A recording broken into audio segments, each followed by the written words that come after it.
नमस्कार मित्रों। 13 दिसंबर को प्रभास की फिल्म सालार का प्रथम गीत रिलीज कर दिया गया। इस गीत का शीर्षक है सूरज ही छांव बन के। मित्रों, एक फिल्म की सफलता इस बात पर भी निर्भर करती है कि उसके गीत लोगों के हृदय में कितने अंदर तक प्रवेश करते हैं।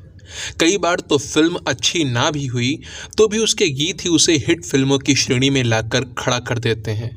और ये जो सालार का गीत है सूरज ही छांव बन के, यह बिल्कुल वैसा ही गीत है। सालार का केंद्रीय भाव है मित्रता। ये दोस्ती पर आधारित फिल्म है और इसी मित्रता की गहराइयों को समझाने का प्रयास करता है यह गीत। इसमें देवा और वरदराज के बीच की मित्रता को दर्शाया गया है। साथ ही दोनों के ही गुणों का भी वर्णन है कि कौन किस स्वभाव का है, किसके पास कितना बल है। आप इसके बोल समझिए, इसके जो लिरिक्स हैं वो अच्छा प्रभाव डालते हैं। सूरज ही छांव बन के आया है आज तन के। मैंने इसका हिंदी वर्जन सुना है जिसे गाया है मेनका पौडेल ने और बोल लिखे हैं रिया चक्रवर्ती ने। मेनका पौडेल को तो आप लोग जानते ही होंगे, वो इंडियन आइडल में हमें देखने को मिल रही हैं। इंडियन आइडल में ही उनके द्वारा गाया गया ओ पालनहारे बहुत वायरल हुआ था।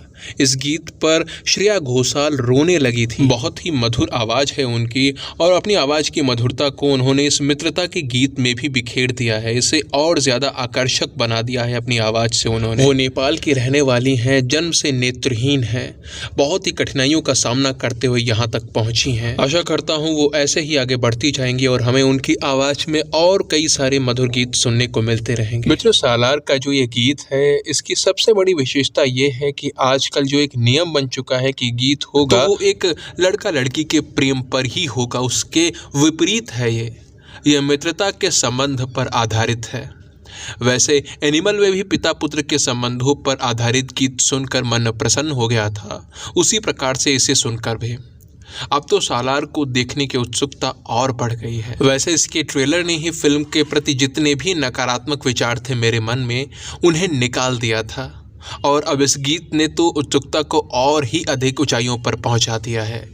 जिन्होंने भी सालार से संबंधित मेरे पिछले वीडियोस को देखा है वो जानते होंगे कि आरंभ से ही मैं सालार को लेकर सशंकित था, क्योंकि मुझे संदेह था कि ये केजीएफ की ही विचारधारा पर, उसकी ही थीम पर आधारित होगी। पर फिर आया सालार के डायरेक्टर, उसके निर्देशक प्रशांत नील जी का इंटरव्यू, जिसमें उन्होंने इस बात को नकार दिया कि केजीएफ और सालार एक ही हैं। उन्होंने बताया कि दोनों अलग अलग हैं, बिल्कुल अलग। और फिर ट्रेलर ने तो सब कुछ स्पष्ट कर दिया।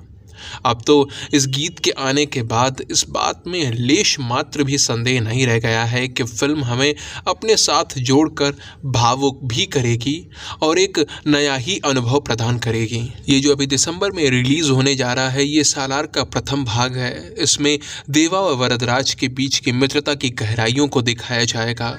संभवतः इसका जो दूसरा भाग रहेगा उसमें इन दोनों की शत्रुता को दिखाया जाएगा और कहीं ना कहीं जब इन दोनों के बीच में शत्रुता होगी तो वो लोगों को भावुक कर देगी। जैसा कि आपने बाहुबली में देखा, बाहुबली और उसके मामा कटप्पा के बीच में जो कुछ हुआ, कितना भावुक दृश्य था वो, और लोगों ने लगातार प्रतीक्षा की थी बाहुबली 2 की, ताकि वो जान पाएं कि आखिर हुआ क्या, कटप्पा ने बाहुबली को क्यों मारा। कुछ ऐसा ही इसमें भी रहने वाला है, क्योंकि प्रशांत नील जी ने अपने इंटरव्यू में बताया था कि ये दोनों की मित्रता की कहानी है दो लोगों की, और उनके बीच में शत्रुता कैसे होती है ये भी इसी में देखने को मिलेगा। देखते हैं दोस्तों क्या दिखाती है यह फिल्म। वैसे आप लोगों ने ये गीत सुन लिया है तो आपके इस पर क्या विचार है, आपको कितना पसंद आया, वो आप नीचे कमेंट सेक्शन में लिख कर बता सकते हैं। वीडियो को अंत तक सुनने के लिए आप सभी का बहुत बहुत धन्यवाद। जय सिया राम, जय माँ भारती।